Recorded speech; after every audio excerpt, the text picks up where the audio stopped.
So this is part 2 to Antonio Brown, because I do have some additional thoughts. Just to clarify, his accuser is a black woman. And certain things that are coming to light about this situation just really highlight the importance of teaching black women and girls that the behaviors that we've been taught to accept are not normal. They're abusive. And we really have to remove the shame around being a victim of sexual violence, so that if a black woman or a black child is victimized in some way, they'll know that it's not their fault. They have no responsibility to protect the predator that violated them. And we have to have conversations around the ways that black women can really learn how to be more comfortable with the legal system, be more comfortable with, doctors and hospitals and things like that, so that if we are violated, we know where to go, we know the proper steps to take, so that we can pursue legal recourse. So if you go to TMZ, it looks like what happened with the young lady that's accusing Antonio Brown of rape and other forms of sexual assault is that around the time that she says she was raped, shortly after, she goes to a drugstore to get an STD test and a pregnancy test. And then earlier this year, I believe in January, she started reaching out to organizations like Time's Up and telling them what happened to her. And while I do think it's a good thing, that these drugstores and pharmacies have home STD tests, we have to start teaching our younger black women that if they are sexually violated, that even if they don't feel comfortable immediately going to the police and pursuing legal action, that they need to go to the hospital and have a rape kit done. And going to the hospital and getting the rape kit also puts them in a situation where they can have, they can request the full STD panel. Okay? And that way, even if it takes them a few months or a year to feel comfortable going to the police, at least when they go to the police, they'll be able to say, well, yes, this happened to me on this date, and that evening or the next day, I went to the hospital and had a rape kit performed.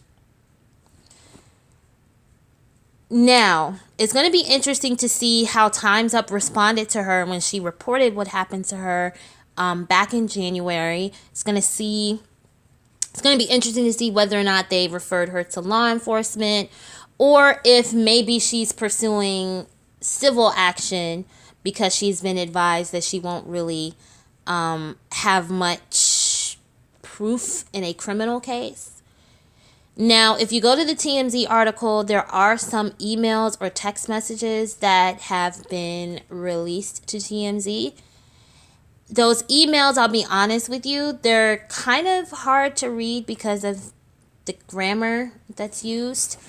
But basically, he admitted to, in the term he used, jacking off on her.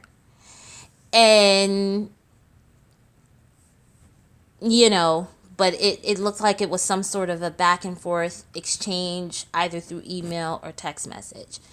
So it looks like she has some proof that certain things took place. But hopefully, hopefully we'll get some more details. But we have to stop being uncomfortable with law enforcement, and we have to stop being uncomfortable with doctors and hospitals, okay? Because I don't know whether or not one of those home STD tests is going to test you for everything like you would get tested if you asked for a full STD panel.